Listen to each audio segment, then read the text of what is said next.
Assalamualaikum warahmatullahi wabarakatuh. Kami dari kelompok 1 kelas 3B akan memaparkan materi hasil diskusi kami, yaitu mengenai sistem informasi kesehatan nasional dengan sub pokok bahasan yang terdiri dari pengertian Signas, latar belakang Signas, tujuan Signas, pengembangan Signas, dan juga alur Signas. Sebelumnya izinkan kami memperkenalkan diri terlebih dahulu. Nama saya Siti Hoilah Nurhamidah dengan NIM 19.107.13.012 akan menjelaskan materi mengenai pengertian dan juga latar belakang Signas. Perkenalkan, nama saya Nusmandayani, NIM 19.10713132 akan menjelaskan tentang tujuan dan tujuan khusus dari Sistem Informasi Kesehatan Nasional. Saya Tio Phoebe Abigail Geraldine Surubakti, NIM 19.107.13.120. Di sini saya akan menjelaskan tentang pengembangan Signas dan alur Signas. Berikut ini adalah paparan materi dari kami. Yang pertama, saya akan menjelaskan mengenai pengertian Signas. Signas merupakan singkatan dari Sistem Informasi Kesehatan Nasional, yaitu pengelolaan kesehatan yang diselenggarakan oleh semua komponen bangsa Indonesia melalui pengelolaan berbagai sumber daya kesehatan secara terpadu dan juga saling mendukung guna menjamin tercapainya derajat kesehatan masyarakat yang setinggi-tingginya. Signas dibangun dari himpunan atau jaringan sistem-sistem informasi kesehatan provinsi, dan sistem kesehatan provinsi dibangun dari himpunan atau jaringan sistem-sistem informasi kesehatan kabupaten atau kota. Maka dari itu, Signas bukanlah suatu sistem yang berdiri sendiri, melainkan merupakan bagian dari sistem kesehatan. Selanjutnya adalah latar belakang Signas. Departemen Kesehatan dan Kesejahteraan Sosial sudah sejak lama mengembangkan Sistem Informasi Kesehatan Nasional atau Signas ini, yaitu semenjak diciptakannya Sistem Pencatatan dan Pelaporan Terpadu Puskesmas atau SP2TP pada awal tahun 1970-an. Lalu, pengembangan Signas ini semakin ditingkatkan dengan dibentuknya Pusat Data Kesehatan pada tahun 1984. Namun, karena masih banyaknya kendala, yaitu seperti data yang kurang akurat, kurang sesuai kebutuhan, dan kurang cepatnya data dan informasi yang disajikan. Karena itu, jelas strategi pengembangan Signas harus diubah. Reformasi di bidang kesehatan telah menetapkan visi pembangunan kesehatan yang tercermin dalam moto Indonesia Sehat 2010. Namun, perubahan besar dihadapi bangsa Indonesia, yaitu perubahan pertama dimulai awal tahun 2001 berupa pelaksanaan otonomi daerah. Hal itu membuat pencapaian Indonesia Sehat 2010 dilaksanakan dengan merumuskan kembali dan menyelenggarakan dengan benar sistem kesehatan nasional. Dalam tatanan desentralisasi, sistem kesehatan nasional yang bersifat umum tentu tidak dapat diterapkan begitu saja di daerah-daerah. Agar sistem kesehatan nasional dapat bergerak, maka setiap penyelenggara harus bergerak pula. Artinya, setiap daerah penyelenggara harus melaksanakan manajemen kesehatan yang efektif, efisien, dan juga strategis. Untuk mengintegrasikan manajemen dari setiap daerah, diperlukan Sistem Informasi Kesehatan Nasional atau Signas. Segera setelah itu, dibuatlah strategi pengembangan Sistem Informasi Kesehatan Nasional atau Signas ini, didasarkan pada keputusan Menteri Kesehatan dan Kesejahteraan Sosial Republik Indonesia nomor 468 yang disahkan pada tanggal 25 Mei 2001. Materi selanjutnya akan dijelaskan oleh Nur Risma Handayani. Terdiri dari tujuan utama dari pengembangan Signas adalah untuk menjembatani permasalahan kekurangan data dari kabupaten atau kota ke Departemen Kesehatan Pusat dan memungkinkan aliran data kesehatan dari kabupaten atau kota ke Pusdatin karena dampak adanya kebijakan desentralisasi bidang kesehatan di seluruh Indonesia.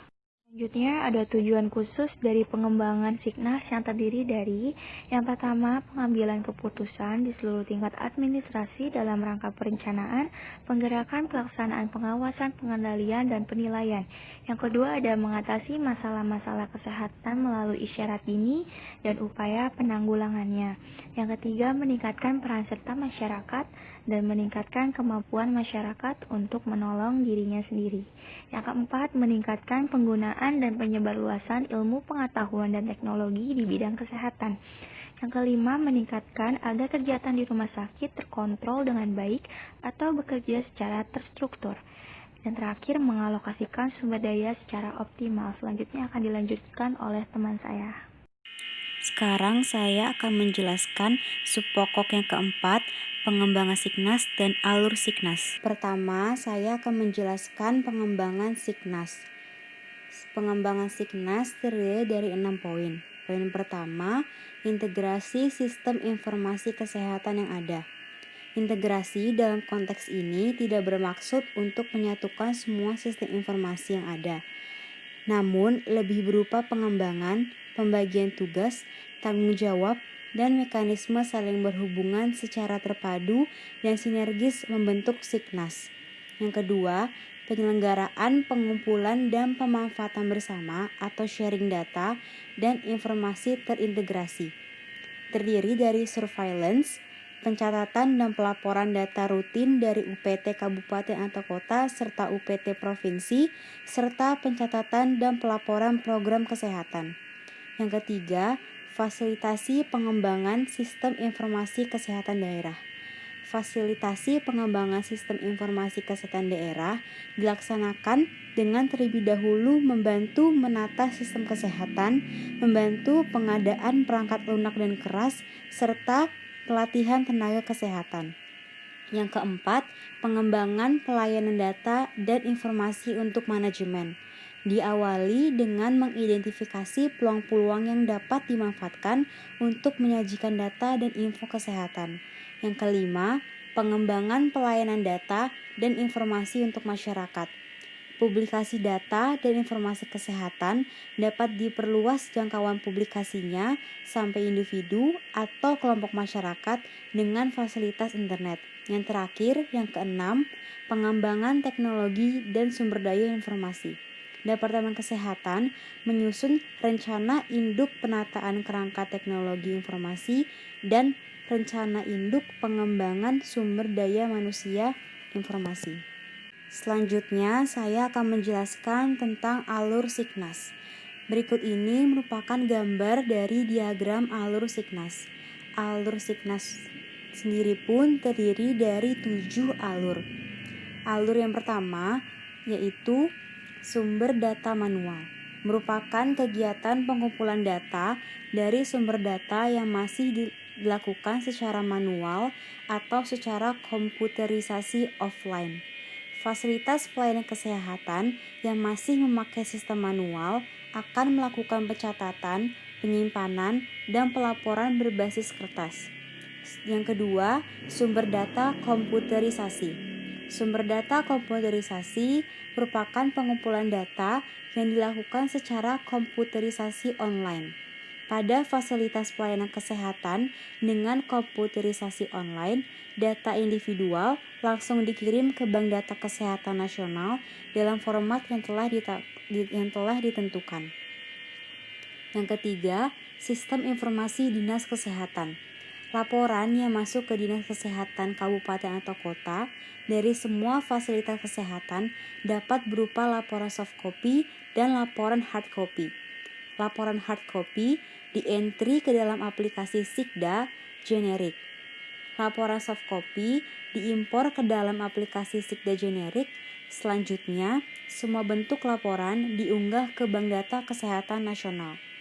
Yang keempat, sistem informasi pemangku kepentingan.